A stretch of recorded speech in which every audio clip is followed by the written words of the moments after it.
الحمد للہ رب العالمین والصلاة والسلام علی سید المرسلین اما بعد فاعوذ باللہ من الشیطان الرجیم بسم اللہ الرحمن الرحیم۔ پڑھیے الصلاة والسلام علیک یا رسول اللہ وعلی آلک واصحابک یا حبیب اللہ، الصلاة والسلام علیک یا نبی اللہ وعلی آلک واصحابک یا نور اللہ۔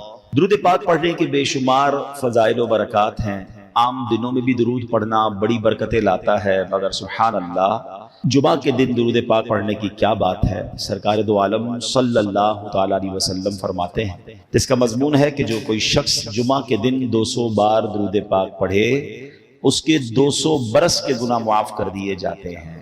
درود پاک پڑھنے میں وقت ہی کتنا لگتا ہے، کوشش کیا کریں زیادہ سے زیادہ درود پاک جمعہ کے دن بھی اور باقی دنوں میں بھی اپنا ورد درود پاک کا جاری رکھیں، مل کر محبت کے ساتھ بآواز بلند درود پاک پڑھ لیں۔ صلو علی الحبیب صلی اللہ تعالی علی محمد صلی اللہ علیہ وسلم۔ قرآن مجید فرقان حمید کے حوالے سے ہم کوشش کرتے ہیں کہ بیان میں قرآن پاک کی کچھ آیتوں کو شامل کیا جائے تاکہ نور قرآن بھی حاصل ہو، قرآن پاک کو پڑھنے اور سمجھنے کا ثواب بھی حاصل ہو۔ آج قرآن پاک کی وہ آیت ہم سنیں گے جس میں اللہ کریم نے مسلمانوں سے، مومنوں سے بات کی ہے، مومنوں سے خطاب فرمایا ہے۔ یہ میسج ڈائریکٹلی ایمان والوں کے لیے ہے۔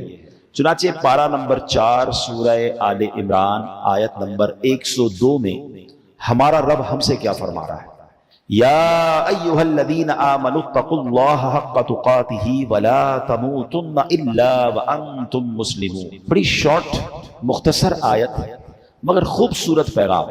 ارشاد ہوتا ہے، اے ایمان والو اللہ سے ڈرو جیسا اس سے ڈرنے کا حق ہے۔ ڈرنے کی بات بھی کی مگر اس کے ساتھ یہ بھی سمجھا کیسا ڈرنا ہے کہ جیسا اس سے ڈرنے کا حق ہے، اور ضرور تمہیں موت صرف اسلام کی حالت میں آئے۔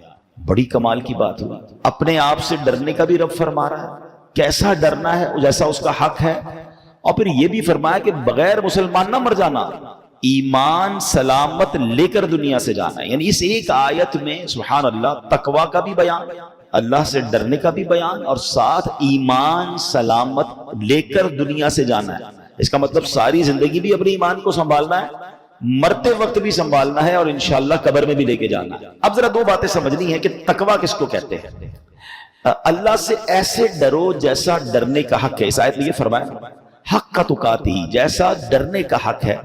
اس سے مراد یہ ہے کہ بقدر طاقت اللہ سے ڈرو، اور اس کی تفسیر ایک اور آیت میں ہو جاتی ہے۔ اللہ ایک اور جگہ ارشاد فرماتا ہے فَاتَّقُوا اللَّهَ مَا اسْتَطَعْتُمْ، اللہ سے ڈرو جہاں تک تم سے ہو سکے، اور پھر دوسری بات اسلام پر ہی تمہیں موت آئے۔ تو اب تقوی کا پہلے معنی سمجھ لیں۔ بار بار لفظ تقوی ہم سنتے ہیں، حدیثوں میں بھی سنتے ہیں، قرآن میں بھی پڑھا ہوگا، دعاؤں میں بھی ہم بات کرتے ہیں کہ یا اللہ ہمیں متقی بنا دے، تقوی عطا فرما۔ تقوی کا معنی کیا؟ کہ خدا سے ڈرنا، گناہوں سے بچنا، اور آخرت میں نقصان پہنچانے والی چیزوں سے احتراز کرنا، اپنے آپ کو سیکیور کرنا۔ اور حق کے تقوی کیا ہے؟ خدا کا ایسا ڈر ہو کہ اس کی نافرمانی سے ہمیں روک دے، اس کی نعمتوں کے لیے شکر کی طرف لے جائے، اعضاء کو گناہوں سے روک لے، ہمارے باڈی پارٹ گناہوں سے رک جائیں، دل میں حسد، کینہ، بغض، تکبر نہ آئے، بلکہ خلوت اور جلوت بھی پاک ہو جائے۔ ایک اور پرابلم بھی ہے، بعض اوقات ہم لوگوں سے ڈرتے ہیں، ہم بہت سارے گناہ اس لیے نہیں کرتے کہ کوئی دیکھ نہ لے۔ ٹھیک ہے، یہ بھی چلے ایک نعمت ہے کہ لوگوں کے خوف، ورنہ بے شرم تو ایسے بھی ہوتے جو لوگوں سے بھی نہیں ڈرتے، کہ لوگوں کے سامنے بہت ساری برائیاں کرتے میں بندہ ڈرتا ہے، رک جاتا ہے۔ لیکن مزہ یہ ہے اور اصل تقوی یہ ہے کہ میری خلوت بھی، جب مجھے دنیا میں کوئی نہ دیکھ رہا ہو اس وقت بھی میں گناہ نہ کروں، اس وقت یہ خیال دل میں رہے کہ رب دیکھ رہا ہے۔ تقوی کی اصل تو درجہ یہ ہے نا کہ میری خلوتیں بھی پاک ہو جائیں، ایسا نہ ہو لوگوں کے سامنے نیک، نمازی، پرہیزگار، اکیلے میں سارے برے کام ہو رہے ہیں، بلکہ ایسے بھی لوگوں کے بارے میں پڑھا گیا، سنا گیا کہ لوگ سامنے ہوں تو نمازیں بھی پڑھتے ہیں، اکیلے میں نمازیں بھی نہیں پڑھتے کیونکہ وہاں کوئی نہیں دیکھ رہا۔ پھر بتاؤ نماز کس لیے پڑھ رہے تھے؟ اگر لوگوں کو ہی دکھانے کے لیے نماز پڑھنی تھی تو پھر اللہ کے لیے نماز تو نہ ہوئی نا۔ لوگوں کو دکھانے کے لیے تسبیح پڑھ رہے ہیں، لوگوں کو دکھانے کے لیے صدقہ خیرات ہو رہی ہے، اور اندر اکیلے میں جا کے کچھ بھی نہیں ہو رہا۔ تقویٰ یہ ہے کہ میری خلوتیں بھی پاک، میری جلوتیں بھی پاک، اور یہ خیال رہے کہ رب دیکھ رہا ہے۔ بہرحال میرے پیارے اسلامی بھائیوں، اب تقوی پر استقامت کیسے ملے؟ ٹھیک ہے، یہ تو قرآن نے کہہ دیا کہ اللہ سے ڈرو، اتقوا اللہ، اللہ سے ڈرو، اب ڈریں کیسے؟ اس کا فارمولا کیا ہے؟ تو یاد رکھیے کہ امام غزالی علیہ رحمۃ اللہ الوالی نے منہاج العابدین میں بہت خوبصورت اس کا جواب دیا۔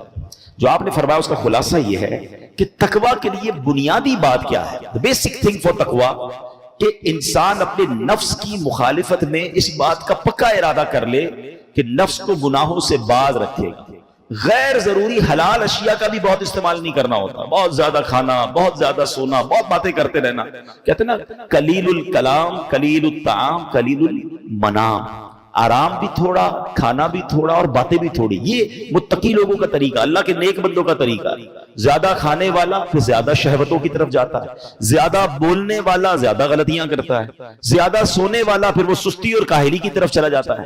تو جب آپ ان تین چیزوں میں حلال ہیں حالانکہ کمی کریں گے تو پھر حرام چیزوں سے بچنے کا بھی ذہن بن جائے گا، مگر یہاں تو حرام سے بچنے کا بھی ذہن نہیں ہے۔ اور سبحان اللہ، امام غزالی فرماتے ہیں کہ آنکھ، زبان، شرمگاہ اور دل، الغرض تمام اعضاء کے معاملے میں اللہ تعالیٰ سے ڈرے گا تو انشاءاللہ وہ تقویٰ اسے حاصل ہو جائے گا جس کا اہل ایمان سے مطالبہ کیا گیا ہے۔ قرآن مجید فرقان حمید میں کچھ پارٹ آف دا باڈی جو ہے نا اس کو ڈائریکٹلی ایڈریس کیا گیا ہے۔ آنکھوں کا تقویٰ، ہاں یاد رکھیے یہ آنکھ ہے نا، یہ دیکھا جائے تو بہت بڑی نعمت ہے، ہم دنیا کی نعمتیں دیکھتے ہیں مگر یہ آنکھ حلال دیکھنے کے لیے دی گئی ہے۔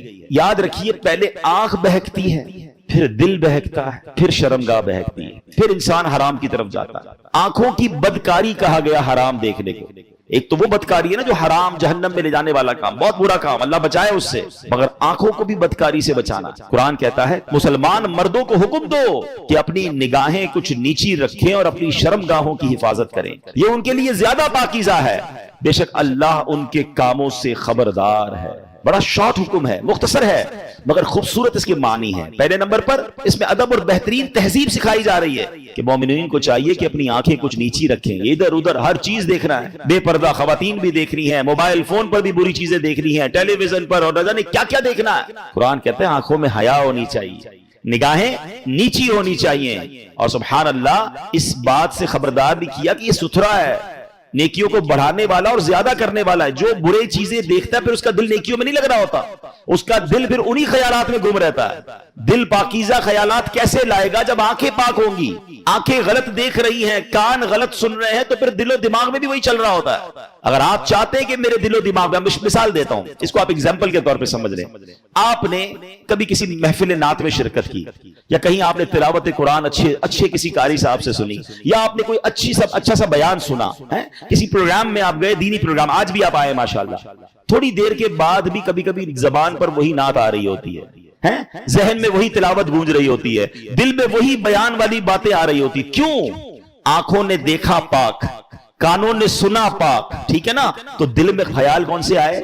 پاکیزہ خیال۔ آپ کسی معاذ اللہ ایسی محفل میں گئے جہاں گانے باجے، ڈول، تماشے، بے حیائی، اس محفل میں تو گناہ اٹھایا مگر بعد میں بھی وہی مناظر آنکھوں میں، وہی کان میں باتیں، لوگ وہی گانے گنگنا رہے ہوتے ہیں۔ تو فرق ہے نا کہ ہم جو دیکھتے ہیں، جو سنتے ہیں، پھر دل میں وہ چیز قرار پکڑ لیتی ہے۔ تقویٰ اسی چیز کا نام ہے۔ قرآن کہتا ہے اپنی آنکھوں کو نیچا رکھو، اپنے دل و دماغ کو پاکیزہ رکھنا ہے۔ قرآن کہہ رہا ہے کہ اے ایمان والو اللہ سے ڈرو جیسا ڈرنے کا حق ہے، حرام کاموں سے اپنے آپ کو بچانا ہے۔ اسی طرح کانوں کا تقویٰ یہ ہے کہ کانوں کو حرام سننے سے بچانا ہے۔ پھر زبان کا تقویٰ کیا ہے کہ زبان کو حرام بولنے سے، جھوٹ، غیبت، چغلی، جناب گالی گلوچ، اس قدر زبان سے گناہ کیے جاتے ہیں۔ یہ زبان کتنی اہم چیز ہے پتہ ہے؟ ایک بار سرکار دو عالم علیہ الصلوۃ والسلام سے ایک صحابی نے سوال کیا، حضور آپ میرے لیے سب سے زیادہ خطرناک چیز کس کو سمجھتے ہیں؟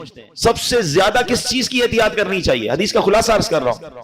نبی پاک نے اپنی زبان کی طرف اشارہ کر کے فرمایا اسے، صبح ہوتی ہے نا، حدیث کے الفاظ ہے جس کا مضمون ہے کہ ساری باڈی پارٹس زبان سے کہتے ہیں اے زبان تو سیدھی رہے گی تو ہم بھی سیدھے رہیں گے، کیونکہ ہم تیرے تابع ہیں، اور تو ٹیڑھی چلے گی تو ہم بھی ٹیڑھے ہو جائیں گے۔ فار ایگزامپل کوئی بندہ اچھی باتیں کرتا ہے، میٹھی باتیں کرتا ہے، پیار سے باتیں کرتا ہے، لوگ کیا کرتے ہیں؟ اس کے ساتھ اچھی بات کرتے ہیں، اس کو تحفہ بھی دیتے ہیں، ٹھیک ہے نا؟ اور کوئی زبان سے گالی گلوچ کر رہا ہے، برا بھلا کہہ رہا ہے، بری باتیں کر رہا ہے، تو لڑائی ہو جاتی ہے۔ لڑائی ہوتی ہے تو مار کس کو پڑتی ہے؟ زبان کو یا باڈی کو؟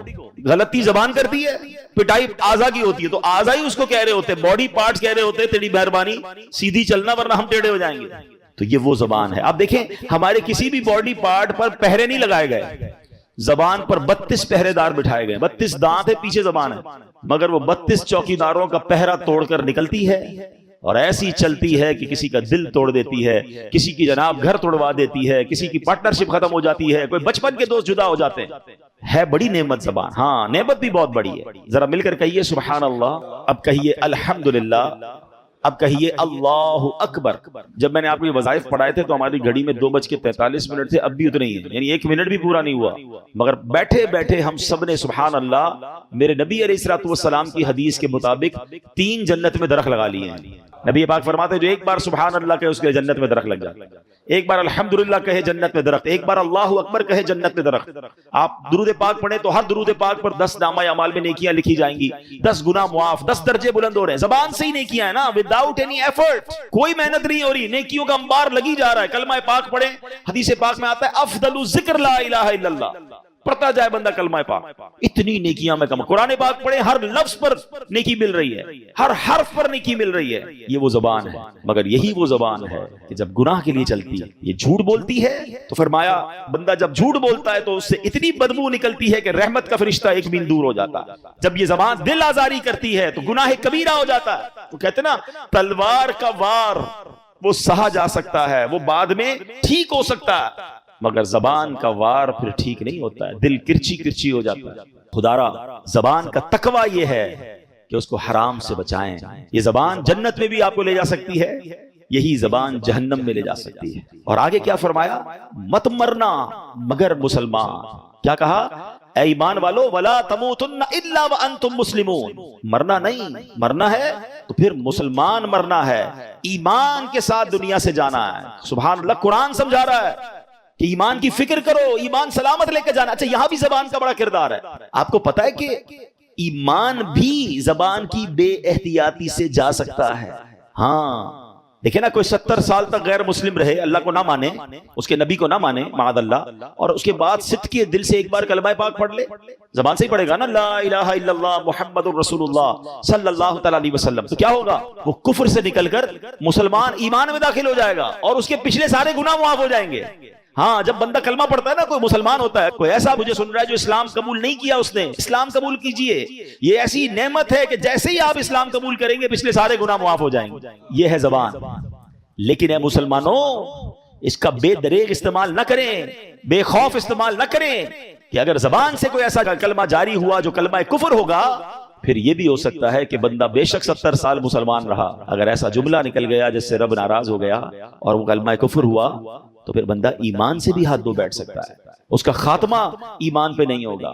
بڑے بڑے اولیاء کرام، بڑے بڑے علماء، بڑے بڑے صحابہ لرزتے تھے ایمان کی سلامتی کے لیے۔ خود نبی پاک علیہ السلام کی بڑی مشہور دعا ہے، آقا پتہ ہے کیا دعا فرماتے ہیں؟ یا مقلب القلوب ثبت قلبی علی دینک، اے دلوں کو پھیرنے والے میرے دل کو اپنے دین پر ثابت قدمی عطا فرما۔ کون دعا کر رہا ہے؟ وہ آقا جس کے صدقے ہمیں ایمان ملا ہے۔ یہ میری اور آپ کی تربیت کے لیے ہے نا، کہ ہم بھی یہ دعا کریں کہ اللہ ہمارا ایمان سلامت رکھیو، دل پھر نہ جائے۔ مجھے فکر ہے، آپ کو فکر ہے، ہم نے کبھی دعائیں کی کہ یا اللہ میرا ایمان سلامت رکھیو؟ کچھ لوگوں کو تو یہ امیجنیشن ہی نہیں ہے کہ ایمان چھن بھی سکتا ہے۔ قرآن کیوں کہہ رہا ہے کہ مت مرنا مگر مسلمان، ولا تموتن الا وانتم مسلمون؟ اس کا مطلب we have to careful about our ایمان، ہمیں اپنے ایمان کی فکر کرنی ہے۔ اور ایمان کون چھیننے کی کوشش کر رہا ہے؟ یہ بھی یاد رکھیے گا، شیطان مردود ہوا ہے نا اللہ کی بارگاہ سے، وہ جہنم میں جانا ہے اس کو، تو وہ یہ چاہتا ہے میں اکیلا کیوں جاؤں، میں ان کو بھی لے کر جاؤں۔ تو اب کیا پلانز ہے شیطان کے؟ ہمیں پتہ ہی نہیں ہے، ہم سوچتے بھی نہیں ہیں، پوچھتے بھی نہیں۔ شیطان نے بڑے جھال پھینکے ہوئے ہیں، شیطان نے بڑے جس کو کہتے ہیں نا اٹیک کیے ہوئے مسلمانوں پر۔ اب وہ کیا کرتا ہے؟ کامیڈی کے ذریعے، چٹکلوں کے ذریعے، لطیفوں کے ذریعے۔ آپ دیکھیں کامیڈی شو میں کیا ہو رہا ہوتا ہے، کبھی جناب اللہ کا مذاق، کبھی فرشتوں کا مذاق، کبھی جنت دوزخ کا مذاق ہے معاذ اللہ۔ تو یہ وہ انداز ہے کہ آپ کو پتہ بھی نہیں چلے گا اور آپ ہنس رہے ہیں، کھیل رہے ہیں، وہی باتیں ریپیٹ کر رہے ہیں، اور ایمان سے ہاتھ، کیونکہ ہم مسلمان ہیں، ہماری کوئی باؤنڈری ہے۔ ہم کچھ باتیں نہیں کر سکتے. ہم اللہ معاذ اللہ رسول یا اللہ کی کتابوں یا فرشتوں جنت دوزخ کا کوئی مذاق اڑائے گا تو کیسے مسلمان رہے گا؟ یہ ہمارے بیسک عقائد ہیں. لیکن اس کی تعلیم ہونی چاہیے کہ میں کہاں تک بول سکتا ہوں, کہاں مجھے احتیاط کرنی ہے. آپ نے سنا ہوگا دعوت اسلامی کے ماحول میں مدنی چینل پر ایک بڑا خوبصورت نعرہ لگایا جاتا ہے, پہلے تولو بعد میں بولو. بولنے سے پہلے احتیاط تو کرو یار. اچھا دنیا میں بھی اصول ہوتا ہے, آپ کسی ملک میں ہر ادارے کے بارے میں بات نہیں کر سکتے, ہر شخصیت کے بارے میں بات نہیں کر سکتے. آپ پر کیس بن جاتا ہے کہ بھائی آپ نے اس کے بارے میں کیسے بات کی, آپ کو اختیار ہی نہیں ہے. تو جب ممالک کے کچھ شخصیات یا کچھ اداروں پر بات کرنا منع ہو سکتا ہے تو ہم نے ایمان قبول کیا ہے تو اللہ پر, اللہ کے رسولوں پر, فرشتوں پر اور جو بھی ہمارے بیسکس ہیں ہم اس پر بات نہیں کر سکتے. معاذ اللہ اس کے اگینسٹ یا اس کی مذاق یا اس کی توہین کی بات نہیں ہو سکتی. شیطان نے ایک اور کیا وار کیا مسلمانوں پر, گانے, فلمی گانوں میں کفریہ باتیں ڈال دی. کبھی کہہ رہا ہے سجدہ کرنا ہے, پوجا کرنی, پتہ نہیں کیا کیا فلمی گانے ایسے آ گئے. بتاتے ہیں لوگ کہ اس کے اندر, اور بچے گا رہے ہیں, نوجوان لڑکے لڑکیاں مزے لے کے گا رہے ہیں, سن رہے ہیں ان گانوں کو. معاذ اللہ, یہی تو شیطان کی ٹریپ ہے. کسی طرح مسلمان ایسی بات کہے کہ وہ ایمان سے خارج ہو جائے. اچھا یہ تو چلے کہنا ہے نا, اب تو باقاعدہ سوشل میڈیا پر اور پھر جناب میڈیا پر آ کر کچھ لوگ اسلام کی انٹرپریٹیشن ہی ایسی کر رہے ہیں, قرآن و حدیث ہی ایسے بیان کر رہے ہیں کہ لوگ جناب ان کی باتیں سن سن کر پریشان بھی ہو رہے ہیں, فالو بھی کر رہے ہیں. ایسے بھی لوگ آگے جو اللہ سے دور, نبیوں سے دور, اولیاء صحابہ سے دور کرنے کی باتیں کر رہے ہیں. کہتے ہیں کیا ضرورت ہے علماء کرام کی, کیا ضرورت ہے اولیاء کرام کی باتیں سننے کی. اے پاک و ہند والو مجھے ایک بات بتاؤ, ہم تک ایمان پہنچا کیسے ہے؟ یہ احسان ہے صحابہ کرام کا, پھر اولیاء کرام کا جو یہاں آئے اور جنہوں نے ہم سب کو مسلمان کیا, اور جناب آج کروڑوں مسلمان ہیں اور وہ کہتے ہیں اس کی بات ہی نہ سنو, ان سے فائدہ ہی کوئی نہیں ہوتا, اور لوگ سن رہے ہیں ان کو. طریقہ کیا ہے؟ طریقہ واردات سمجھو. پہلے کسی طرح امت کو علماء کرام سے بدزن کر کے دور کر دیا جائے کہ یہ مسجدوں میں جا کر کوئی بیان نہ سنے, کسی عالم دین کی بات نہ سنے, پہلے اس سے دور ہو جائے. پھر یہ اولیاء کرام کا احسان ماننا چھوڑ دیں, پھر یہ صحابہ کرام سے دور ہو جائیں, آہستہ آہستہ اسلام سے ہی دور ہو جائیں. آہستہ آہستہ کاٹا جاتا ہے نا رسی کو. یہ پلان ہے, یہ سمجھیے گا. یہ باقاعدہ یوں سمجھیے شیطان نے پلانٹ کیے ہوئے لوگ. لیکن ہمارا بھی, ہمیں بھی شوق ہے سب کی سننی ہے. نہ کرے ایسا. سننی اس کی ہے جس نے اللہ رسول کی سنی ہے, جس کے دل میں عشق رسول ہے, جس کا ایمان مضبوط ہے, جو کوالیفائڈ عالم دین یا مفتیان کرام ہے. بھائی ہم اپنی بلڈنگ جو ہے کسی موچی سے تو نہیں بنواتے نا, بلڈر سے بنواتے ہیں. ہم اپنا علاج کسی کسائی سے نہیں, ڈاکٹر سے کرواتے ہیں, جس کا جو کام کا ایکسپرٹ اس سے کرواتے ہیں. تو دین سیکھنا ہے تو جو دین سکھانے میں ایکسپرٹ ہیں, جنہوں نے یہ علم حاصل کیا ہے, ان سے سیکھیں اور اپنے ایمان کی فکر کیجئے. ورنہ بہت طریقوں سے ایمان, معاذ اللہ کئی ملکوں کے ویزا لینے کے لیے, کہنے میں مزہ نہیں آ رہا مگر چونکہ یہ بات بتانی ہوتی ہے کہ باقاعدہ ان ملکوں کے ویزا کے لیے لکھ دیتے ہیں معاذ اللہ کہ میں قادیانی ہوں, کہ پتہ چلا ویزا مل جائے گا. اپنا ایمان بیچ دیا. مرنا نہیں ہے, قیامت کے دن نبی پاک کو منہ نہیں دکھانا. کیا ختم نبوت پر تمہارا عقیدہ نہیں ہے؟ یاد رکھیے ایمان اتنی نازک چیز ہے کہ اگر کوئی یہ ارادہ کرے نا کہ میں کافر ہو جاؤں گا, وہ بے شک ہو نہ ہو وہ ہو جائے گا, اس کو پھر کلمہ پڑھنا پڑے گا, پھر تجدید ایمان کرنا پڑے گا. یہ تصور بھی نہیں کر سکتے ہم.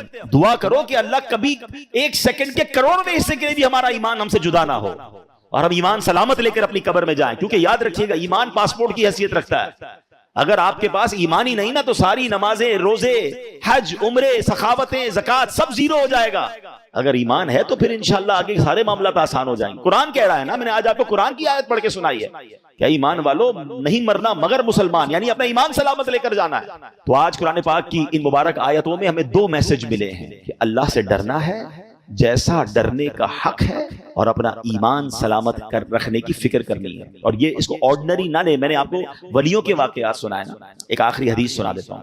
سرکار دو عالم علیہ السلام فرماتے ہیں, جس کا مضمون ہے کہ اولاد آدم 4 کیٹیگریز پر پیدا کی گئی ہے. کچھ لوگ مسلمان گھرانے میں پیدا ہوئے, مسلمانوں والی زندگی گزاری اور ان کا انتقال بھی اسلام پر ہوتا ہے. ہم اللہ سے دعا کرتے ہیں یا اللہ ہمیں اس کیٹیگری میں شامل رکھنا, کیونکہ اللہ نے ہمیں مسلمان ماں باپ عطا کی, مسلمان گھرانے میں پیدا ہوئے, لائف بھی مسلمانوں والی گزر رہی ہے. اللہ ایمان والی موت نصیب فرما. نبی پاک فرماتے ہیں دوسری کیٹیگری وہ ہے کہ کچھ لوگ غیر مسلموں کے گھر میں پیدا ہوتے ہیں, ساری زندگی کفر والی گزارتے ہیں, اور ان کا جو مرتے بھی ہیں تو وہ بے ایمانی پر, کفر پر مرتے ہیں. ایسے کروڑوں اربوں لوگ ہیں دنیا میں جو مختلف مذاہب پر زندگی گزارتے ہیں, اسی میں مر جاتے ہیں. تیسری کیٹیگری نبی پاک نے فرمایا کچھ لوگ وہ ہوتے ہیں جو کفر گھرانے میں پیدا ہوتے ہیں, غیر مسلموں کے یہاں پیدا ہوتے ہیں, کفر والی زندگی گزارتے ہیں, مگر ان کا خاتمہ ایمان پر ہوتا ہے. اور یہ ہو رہا ہے. دنیا میں بڑی تیزی سے اسلام پھیل رہا ہے، تو یہ وہی لوگ ہیں نا جو غیر مسلم تھے، مسلمان ہوئے اور انشاءاللہ اسلام پر ان کا خاتمہ ہوگا، بڑی اچھی بات۔ مگر چوتھی کیٹیگری جو نبی پاک نے فرمائی نا، وہ بڑی ڈرنے والی ہے، سمجھنے والی ہے۔ آقا علیہ الصلوۃ والسلام فرماتے کچھ لوگ وہ ہوتے ہیں جو مسلمان گھرانے میں پیدا ہوتے ہیں، اسلام والی زندگی گزارتے ہیں، مگر ان کا خاتمہ کفر پر ہوتا ہے۔ یہ سمجھنا بہت ضروری ہے کہ ہمیں اس بات کی ٹینشن فکر لینی ہے، دعائیں کرنی ہے، بری صحبتوں سے بچنا ہے۔ اچھا صرف ایسا نہیں ہے کہ یہ کفریاں باتیں کہنے سے ہی ایمان چلا جا سکتا ہے، اور بھی بہت سارے اسباب لکھے علماء نے۔ ایک اور سبب یہ لکھا، بری گیدرنگز، برے دوست، بری صحبتیں، گناہوں کی عادتیں، روز گناہ کر رہا ہے، روز گناہ کر رہا ہے۔ حدیثوں میں مضمون ملتا ہے جب بندہ ایک گناہ کرتا ہے اس کے دل پر ایک سیاہ نقطہ لگ جاتا ہے، دوسرا کرتا ہے پھر لگ جاتا ہے، توبہ نہیں کرتا پھر کرتا ہے پھر لگ جاتا ہے، یہاں تک کہ پورا دل ہی سیاہ ہو جاتا ہے، بلیک۔ اب اس کو ہدایت کی کوئی بات اثر نہیں کرتی۔ تو بتاؤ نا، جس کا دل ہی کالا ہو گیا، شرابیں پی پی کر، نماز قضا کر کر کے، جوئے کا مال، سود کا مال، رشوت کا مال، حرام کما کما کے، ہیں اب دل ہی کالا ہو گیا۔